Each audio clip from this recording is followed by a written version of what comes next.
No, absolutely. We have to take him very seriously because, first of all, he's the president of the United States of America. And what he says is not a joke. Hamas has said it will delay then the release of more hostages after accusing Israel of violating their ceasefire deal. It said Saturday's planned handover will now not go ahead, throwing the Gaza truce into doubt. Mustafa Barghouti is leader of the Palestinian National Initiative party. He's in Ramallah on the West Bank. Good evening, Mustafa. Good evening to you. Thank you so much for joining us. First of all, Hamas saying that they will delay the release of more hostages. To take a wide view on this with you, does this mean that the ceasefire deal could be over? Is that the ultimate, is that the result of this, effectively, by Hamas pulling out of their agreement to release hostages? No, not yet. But we do really see a possibility, a threat of the collapse of the ceasefire agreement. And that is caused by 3 Israeli violations or breaches of the agreement. The first violation was that Israel did not fulfill the supply of humanitarian support to Gaza that was indicated in the agreement. Israel has obstructed lots of humanitarian supply from reaching Gaza. In particular, they did not allow any tents that should reach the people to provide them with shelters. They did not allow any of the 60,000 fabricated homes that should reach Gaza. It was all mentioned in the agreement. And also they prevented the supplies of a lot of medications and medical material, and specifically material that are needed to reactivate the hospitals and medical facilities. The second breach of the agreement was the fact that the Israeli army continued to shoot people in Gaza during the ceasefire time. Up till now, since this agreement was signed 22 days ago, 25 Palestinians have been killed by the Israeli shooting in Gaza. The third most important breach, of course, is the repeated declaration from Netanyahu and the American president, Mr. Trump, that their plan is to ethnically cleanse all the people of Gaza. They're telling Palestinians they will be ethnically cleansed after all the Israeli captives are released. Then the plan will be to reactivate the war, as Netanyahu says, and then conduct ethnic cleansing. So these are 3 serious breaches. And that's why Hamas responded by saying they will postpone, not delay, not cancel, but postpone. The release, So, and this is important for us to reiterate, Donald Trump's comments on Gaza, how the US will take over Gaza, and we heard, didn't we, in the last few hours today, that Palestinians will have no right of return to Gaza under his plan as well. He's been doubling down on this plan. He's mentioned it at least 3 or 4 different times. We know that Donald Trump is also speaking this evening. He gave that interview to Fox News last night, of course, where some of these lines emerged from. So to be absolutely clear, Donald Trump, if we're to boil this down to facts, Donald Trump has jeopardised this ceasefire deal. Absolutely. To be fair, he helped reaching it by pressuring Netanyahu to accept it. But at the same time, he's now jeopardizing the agreement and jeopardizing the whole possibility of ceasefire by continuing these declarations, which are nothing but a declaration of his commitment to war crimes. What Trump says includes 2 war crimes. The first one is ethnic cleansing of a whole people from their land, from their homeland. And the second one is the war crime of theft of the land of other people, because he wants to take over Gaza and use it for his constructions projects. And after kicking out and displacing all the people who live there. It is really unbelievable how the president of the United States could allow himself to violate international law in such a terrible manner. Why is he so interested, though? What is his motivation, Mustafa Barghouti? He's America first, make America great again. Why is Donald Trump? Because we spoke to his official or a former official, someone who is who is a former Republican congressman and is the chief executive of the US Council for National Policy and a big Trump supporter, Bob McEwen, earlier.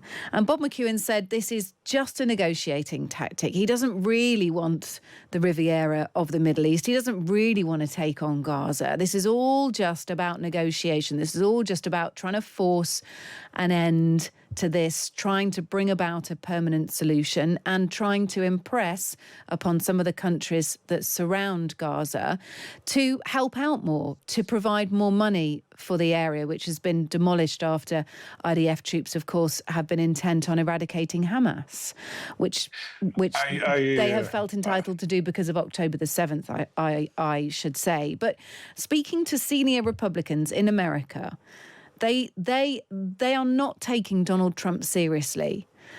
And so I suppose the question would be, should you be taking Donald Trump seriously? Because what Absolutely. has he got to gain by taking over Gaza? I'll tell you what he gains.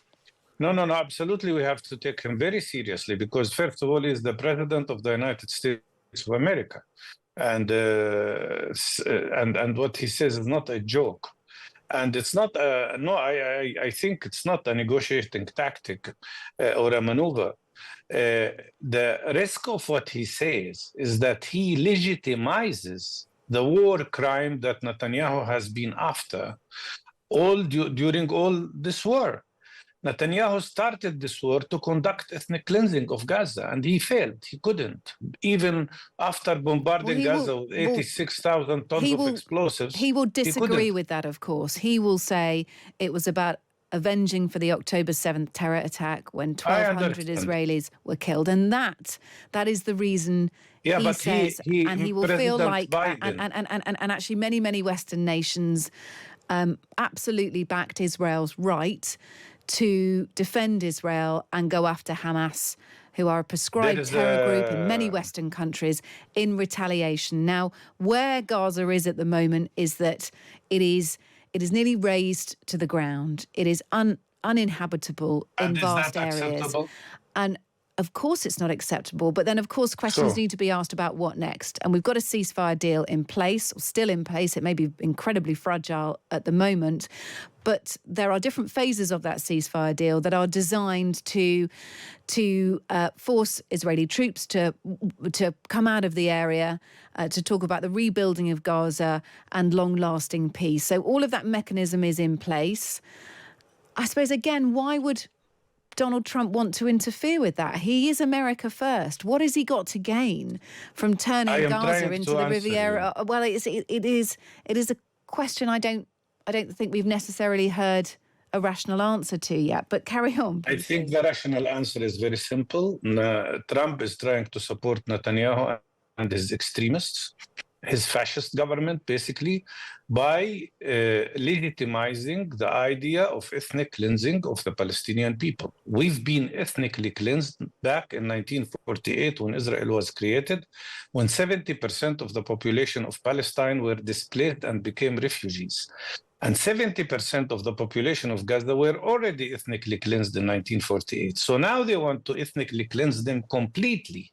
This is part of the fascist approach of the Israeli government and of the right-wing parties in Israel who are advocating that bluntly and saying it. So I know that maybe Mr. Trump will not take over Gaza, but he would have legitimized the exact goal of Netanyahu and his government, which is the ethnic cleansing of Gaza. And more than that, I don't think of course, we are against killing any civilian. We are against killing any innocent person.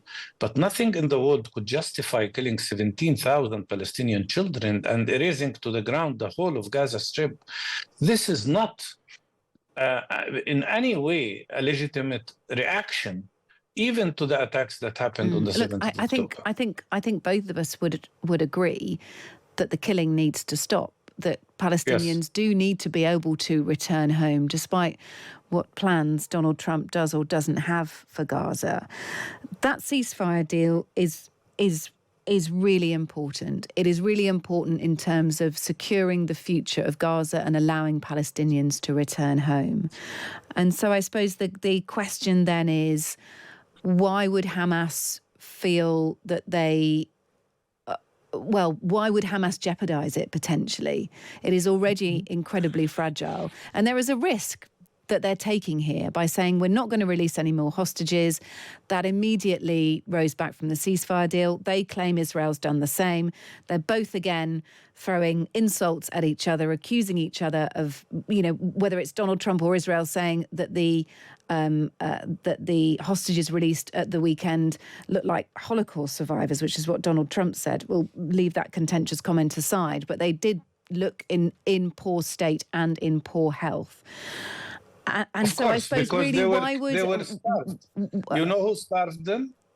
Who starved them? Netanyahu. Well, because look, these guys were in the north. I think they were starving with the people I think who the were most keeping important them. question to ask here is Palestinians no. need this One ceasefire. moment. Okay. One moment. But hang on, I'm just thinking about the Palestinians trying to return home, who've been forced out of their homes, who no longer have homes.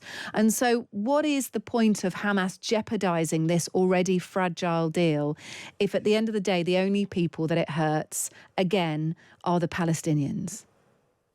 Well, if you allow me to respond, first of all, Hamas is not jeopardizing the agreement. Israel is jeopardizing the agreement by violating it. Well, they are both jeopardizing it, aren't they? No, let me answer. Let me finish, please. Hamas is responding to the Israeli jeopardization of the agreement. I told you three things. First of all, they continued shooting people and they killed 25 people. This is a fact. How could you kill people while you have ceasefire? Second, they prevented humanitarian support that is included in the agreement from reaching Gaza. In the agreement, it is written, but by now, big part of 60,000 fabricated homes should reach Gaza because people have no shelters. And a huge number of tents, which Israel did not allow. Not a single tent arrived in Gaza. And people in the north have no place to stay in. So this was breached. The second thing, it was breached. And the third one is this talk about ethnic cleansing. You mentioned the images of 3 Israeli prisoners who looked very thin, and I agree with you.